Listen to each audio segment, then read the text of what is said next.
Okay, I just finished Don't Sweat the Small Stuff. It's written in the 90s. I made some notes here. Okay, I found this book in the woods in, it was north of Olympia, I don't want to say Sherwood, I don't know, it seemed like maybe a homeless person left it behind. And it's in good enough shape to read still, so it was really wet. I mean, it's in Washington, so I just dried it out and read it.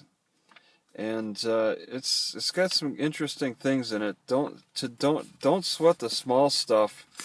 It's telling you to relax. Whereas in contrast, this food stamps program through the Goodwill Easter Seals Working Solutions, they tell you to sweat the small stuff. So it depends on the priority. If you got to get healthy, don't sweat the small stuff.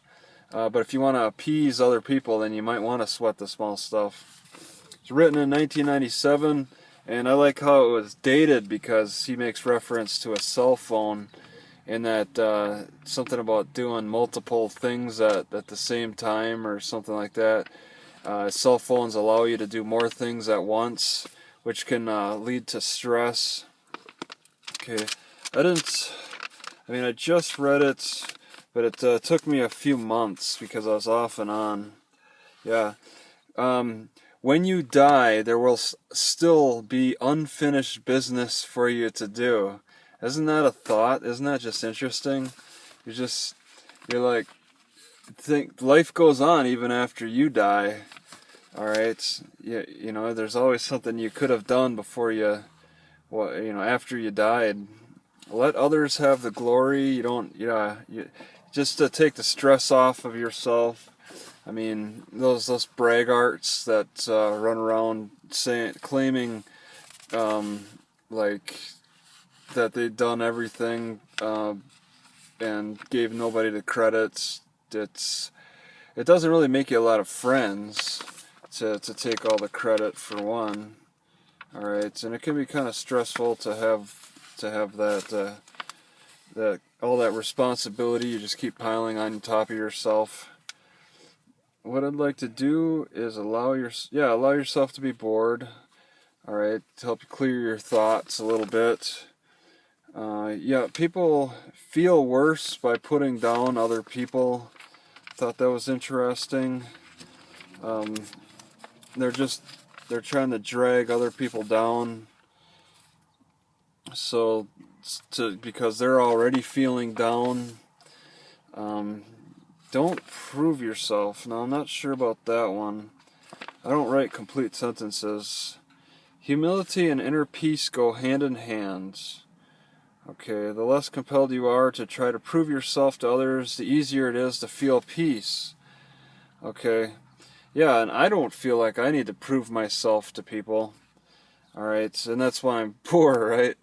That's why I'm homeless, is because I don't feel like I need to do that. You know, the people that take on that attitude probably aren't going to be making a lot of money. All right, but you know, they're living a little more stress-free, at least. So there's a give and take. The more you try to prove yourself, the more people talk behind your back. And you're insecure because you need to brag. Every rock will crumble. Now, that's interesting. Everything decays. And this guy's saying even the rocks, you know, it's some things last longer than others, but still everything, this earth, I mean, is completely different. And it's in constant change. The car is driven from the inside out. So all those stimuluses on the outside, you're reacting to the stimuluses from the inside out, and creating your own direction in life based upon your inside motivator, instead of letting the outside motivators influence your life too much. At least it's just maybe a way of getting control. I don't know what's going on. I'm in a library parking lot. How to relate to changing feelings. Okay, how do they relate to changing feelings? Just be grateful. Are they riding? Oh, is kids behind me running around? Alright, characters ruin their lives over small stuff in soap operas. So if somebody cheated on somebody, you're gonna ruin your life to try to get revenge on that cheater. Okay, that's what makes good drama on the soap operas and all that. I don't know. Kids just decided to start playing behind my car. Arguments turn to thoughts in your mind. When the argument's done, some people can still continue to argue in their own head. If this person could have said this, and I'd say that, and you kind of build you ramp yourself up. The argument, you should try to maybe, if it's stressing you out, try to get the argument done with, on the spot as best you can. But it's not easy to do. All right, practice being frustrated. And I do that a lot. I beat myself up a lot, and that's practicing. All right, it's everything you do. It's not just free throws at the basketball free throw line. All right, you practice everything. Your habits are your practice, and you get better at it. All right, and whether it's bad habits or good habits, you wanna train yourself in the way that you wanna be successful in life. What's going on over there? Inner peace, outer peace. Is that drive from the inside out? 173.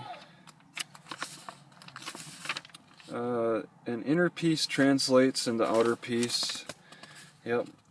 How we relate to problems. No, ouch! My back is still killing me.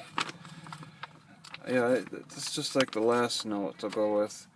The amount of stress we feel has more to do with how we relate to our problems than it does the problems themselves.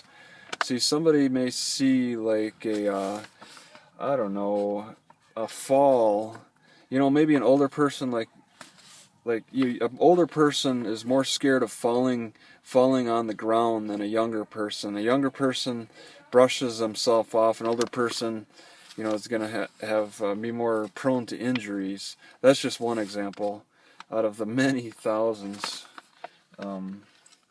Little things with great love. Mother Teresa loved little things with great love. So what's that? Instead of great love for all.